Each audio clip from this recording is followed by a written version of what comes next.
Hello wonderful person, this is Philip, and in this video I'm going to address the question, what are the 5 precepts in Buddhism? So first, some context.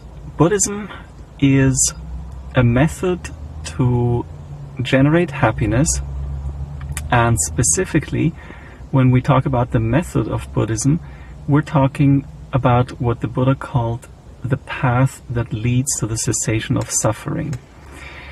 So this is the path that leads to happiness, to liberation, and sometimes this path is grouped into 3 big categories.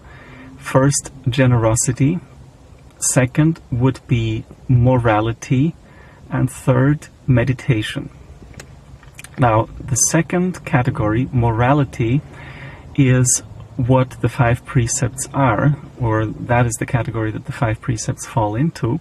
And morality is a word that has a very strong religious connotation, so I don't really like to use that word. Maybe ethics is a better word to use here, but why don't I just explain my understanding of the 5 precepts so that you can make up your own mind as to what exactly you consider this, whether you consider this ethics, morality, or just a set of training rules.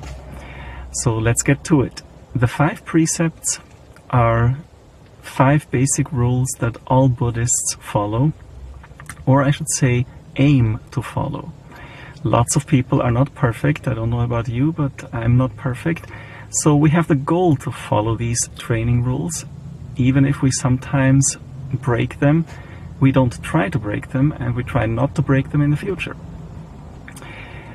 That said, the 5 precepts are all worded in a very similar way, which I think is very important to look at the exact wording that the Buddha gave. Because sometimes you'll ask people, what is the first precept in Buddhism? And the answer will be, don't kill. Well, that's not exactly accurate. The first precept in Buddhism, as the Buddha said it, was, well, he said, Panatipata veramani sikkhapadang samadhiyami. What that literally translates to is, I observe the training rule of abstaining from killing living beings.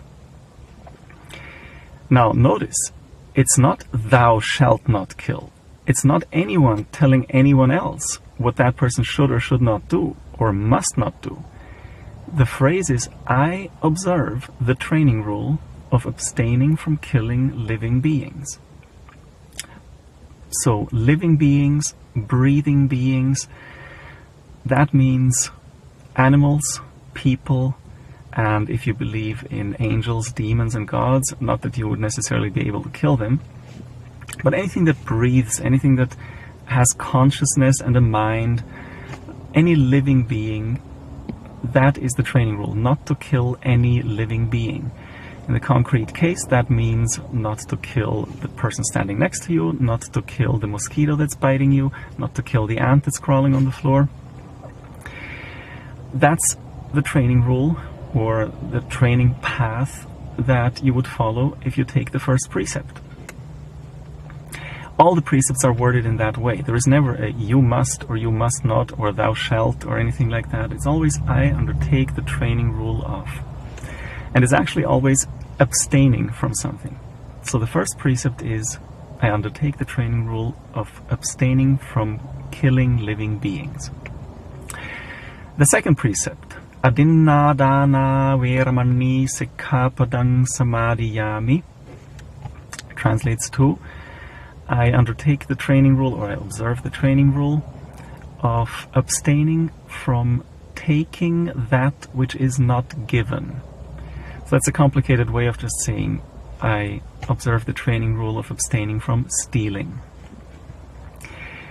In the case of a lay person, a regular person like you and me who wants to follow the method of Buddhism to generate happiness, in other words, you're not a monk sitting somewhere in a cave, you are just a person who wants to be happier. Taking that which is not given pretty much means what you probably think stealing means. So you should just not steal. It does not mean that if there is an apple on a tree, you cannot take it because nobody is giving it to you. You are not a monk. Well, maybe you are a monk. I don't know you. If you are a monk, then you probably know more about the precepts than I do. But if you're not a monk, you can take the apple even though nobody's technically giving it to you. But if you know that the apple belongs to someone else and that person hasn't given you permission to take it, then you're not supposed to take the apple if you want to follow this training rule. Third, Kamesu miccācara veramani sikkhapadang samadhiyami translates to, well, it is most often translated, I observe the training rule of abstaining from sexual misconduct. The reason it's translated abstaining from sexual misconduct rather than the more literal sensual misconduct is that the Buddha himself explained exactly what he meant by that, by abstaining from sexual misconduct. And specifically that means that one who follows this training rule will not have any sexual activity with someone who is married to someone else, or engaged to someone else, or a minor, as we would say nowadays. The Buddha said someone who is under the protection of her father or her older brother or her family. So nowadays we would just call that person a minor. And you would not have any sexual activity that is illegal. So for example, rape is probably the primary example here. Raping would not be in accordance with that training rule to abstain from sexual misconduct. The fourth precept, fourth training rule, is Musavada veramani sikkhapadang samadhiyami. I observe the training rule of abstaining from false speech or from telling lies. So that just means if you want to follow this training rule, you will try not to say anything that's not true. Now, there is more to all of this. So in the example of false speech, there are other types of speech that would not be conducive to generating happiness and therefore not be conducive or not be included in the Buddhist path. But the precept itself, so the bare minimum, the training rule that every Buddhist will follow, simply states to undertake the training rule to abstain from telling lies, telling falsehoods. And finally, the fifth precept, it's the longest wording, Sura meraya majjapamada kana veramani sikkhapadang samadhiyami. Now, it's the same wording as the other precepts. I undertake the training rule, or I observe the training rule of abstaining from taking sura, meraya, and substances that cause heedlessness. That is probably the best translation. Now, from what I understand, sura and meraya were alcoholic beverages at the time of the Buddha, but I believe nobody nowadays knows exactly what they were. So sometimes I think you can see a translation like, I observe the training rule of abstaining from taking fermented or distilled liquors or substances that cause heedlessness. Sometimes people just, instead of substances that cause heedlessness, say intoxicating drugs or intoxicating drinks or drugs. I prefer the literal or the more literal translation, substances that cause heedlessness, because there are poisons that probably don't cause heedlessness. Things like cigarettes or caffeine.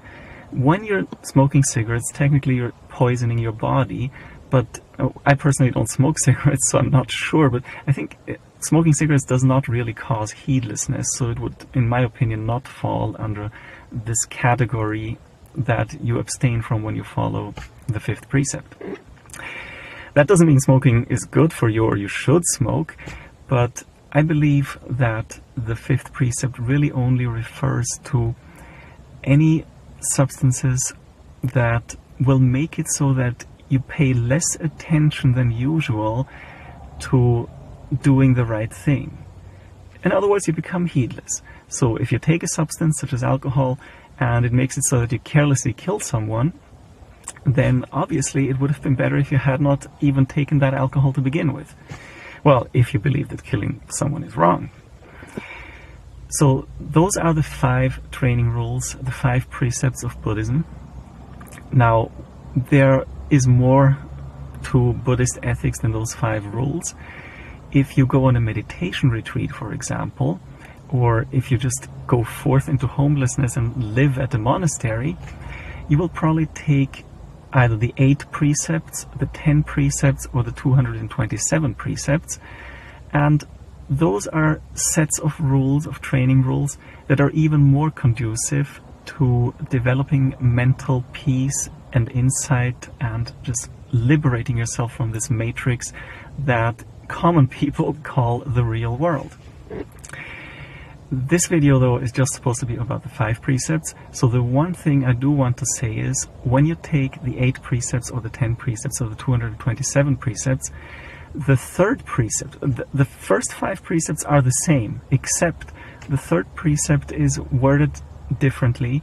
Instead of the sexual misconduct thing, they will say abrahmacharya veramani sikkhapadang samadhiyami, which means I observe the training rule of abstaining from sexual activity.